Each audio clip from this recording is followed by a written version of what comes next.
Tout au début de notre parashat Beshalach, la Torah nous précise qu'Akadosh Baruch Hu n'a pas choisi la terre des Philistins pour être le chemin le plus court afin d'arriver en Eretz Israël, mais qu'ils ont dû faire le détour par le désert, le long désert, afin d'arriver en Eretz Israël. Pourquoi? Akadosh Baruch Hu avait pourtant le meilleur GPS. Alors, nos sages d'expliquer qu'il y avait deux possibilités et qu'il fallait choisir. D'un côté, la terre des Philistins, qui était une terre déjà conquise, une terre qui permettait, en travaillant peu, de pouvoir subvenir aux besoins de chacun, de pouvoir trouver de quoi se nourrir. Ou bien, de l'autre côté, il y avait la possibilité de prendre le chemin du désert. Le chemin du désert aride, c'était se trouver dans des situations de survie très difficiles. D'ailleurs, Akadosh Baruch Hu dut manifestement faire des miracles afin de faire survivre les Béné Israël dans ce désert. Pourtant, Akadosh Baruch Hu, plutôt que de choisir le chemin de la facilité, les a fait passer par ce désert. Pourquoi? Tout simplement car pour Akadosh Baruch Hu, à propos d'un peuple qui était dans le 49e degré d'impureté et qui devait tout d'abord recevoir la Torah au pied du mont Sinaï, ce qui nécessitait déjà un niveau spirituel exceptionnel, et ensuite aller s'accomplir en terre d'Israël, palais du roi, il fallait que le Béné Israël ne soit pas dans le danger de l'assimilation. C'est la raison pour laquelle Akadosh Baruch Hu préféra les faire accompagner par un puits mobile, des nuées et la manne du ciel. Par ces miracles, Akadosh Baruch Hu les a accompagnés, les a soutenus pendant leur traversée dans le désert.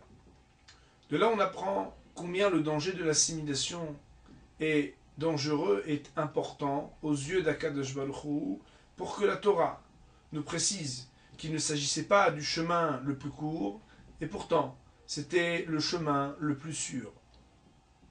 À propos justement de la manière avec laquelle on doit subvenir à ses besoins, il est une Gemara dans le traité de Psahim, à la page 118a, qui nous dit que Akadosh Baruch Hu, lorsqu'il donne la subsistance à l'homme, ça n'est pas par moins de miracles que lorsqu'il a fait traverser les Juifs la mer des joncs.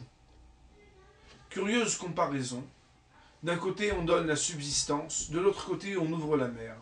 Et pourtant, peut-être faut-il trouver le point commun.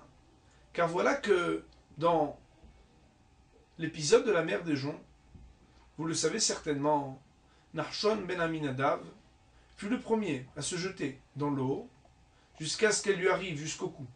Après quoi, Akadosh Baruch Hu a ouvert la mer. Il fallait donc faire une ishtadlut, faire des efforts, ce qui incombait à l'homme de faire, après quoi c'est Akadosh Baruch Hu qui se manifestait en ouvrant la mer. De la même manière, lorsque l'on veut recevoir sa parnassa, sa subsistance, il faut faire les efforts nécessaires.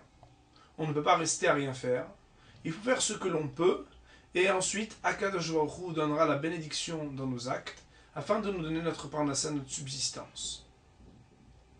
Pourtant, comment fait-on la ishtadlut? Est-ce qu'on doit travailler jour et nuit, courir tout le temps, devoir voyager, être toujours occupé, passer plus de temps dehors que à l'intérieur de la cellule familiale? La réponse à cette question se trouve peut-être dans ce que nous avons apporté un peu plus haut. Car voilà que, pour la subsistance du peuple juif, on aurait pu penser qu'il fallait passer par le chemin des Philistins. C'était la voie la plus facile, la plus logique. Et pourtant, lorsqu'il y a des considérations spirituelles, ça n'est pas la ishtadlut.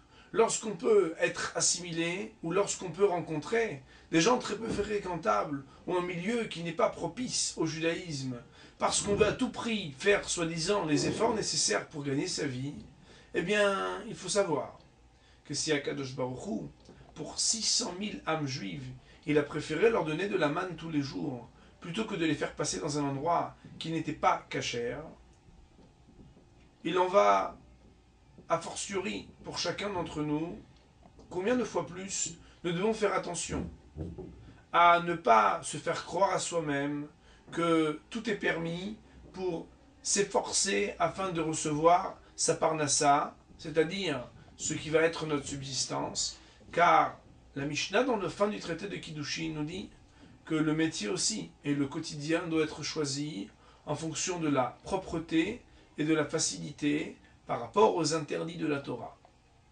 Akadosh Baruch Hu ne veut pas qu'on s'efforce selon tous les moyens qui nous sont donnés, mais de trouver les moyens qui sont justes et qui coïncident, qui respectent les commandements de la Torah. Finissons par citer cette petite parabole qu'on avait déjà apportée au nom du Chafetz Chaim, qui nous dit que lorsqu'on a un tonneau de vin, qu'on fasse 1 ou 10 robinets, eh bien, cela ne va pas faire couler plus de vin. Il y aura exactement la même quantité qui descendra à la finale.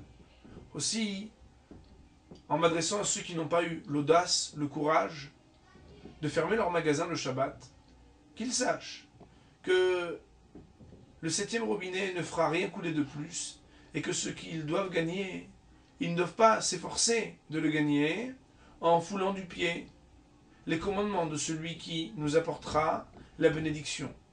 Il faut être capable d'avoir le dévouement de Nachshon ben Aminadav, de se jeter dans la mer pour faire les efforts justes, et Be'ezrat Hashem, Akadosh Baruch Hu ouvrira la mer pour chacun d'entre nous, pour nous amener la bénédiction.